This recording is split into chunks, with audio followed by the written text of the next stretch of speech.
पंकज निधि को सिलाई का काम सिखाने आता था। वह निधि के पड़ोस में ही रहता था।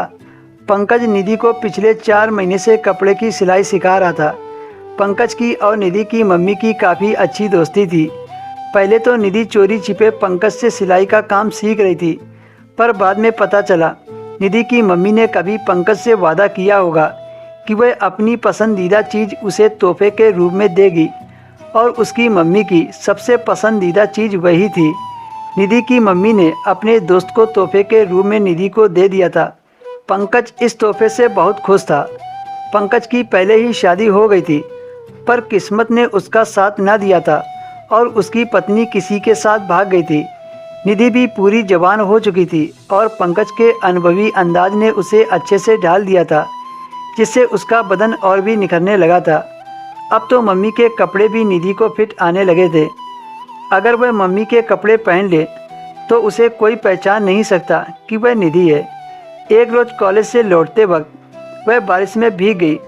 घर पहुंचकर उसने जल्दी से नाइटी पहन ली और बाद में रसोई में खाना लिया। अचानक से किसी ने पीछे से आकर उसे पकड़ लिया। निधि को लगा पंकज होगा, इसलिए वह कुछ नहीं बोली, लेकिन जैसे ही उसने पीछे मुड़कर देखा तो उसके हाथ से खाने की प्लेट गिर गई। निधि यह देखकर हैरान रह गई थी कि वह पंकज नहीं बल्कि वह तो उसके पापा थे। उसके पापा भी निधि को देखकर घबरा गए और निधि से बोले, मुझे लगा तुम्हारी मम्मी है। इतना कहकर वह जल्दी से बाहर चले गए। निधि सन्न रह गई। निधि को बहुत अजीब लगा था क्योंकि वह उसके पापा थे। निधि ने किचन साफ किया और खाना निकालकर अपने कमरे में आकर खाने लगी। खाना खाते वक्त भी निधि के दिमाग में बार बार वही सीन घूम रहा था। उसके सामने उसके पापा थे, चाहकर भी वह कुछ नहीं बोल पाई थी। खाना खत्म होने के बाद निधि पंकज के पास जाकर बैठ गई। पंकज काम कर रहा था। निधि ने उससे कहा, पंकज क्या तुम मेरी मदद करोगे? पंकज ने निधि की बात मान ली, लेकिन निधि को वह मज़ा नहीं मिला जैसा वह सोच रही थी। तो क्या अब उसे कोई दूसरा व्यक्ति चाहिए था? और वह दूसरा व्यक्ति कौन हो सकता है? उस वक्त अचानक से निधि के ख्याल में आया खुद उसके पापा। निधि ने सोचा यह गलत है, पर इसमें गलत क्या है?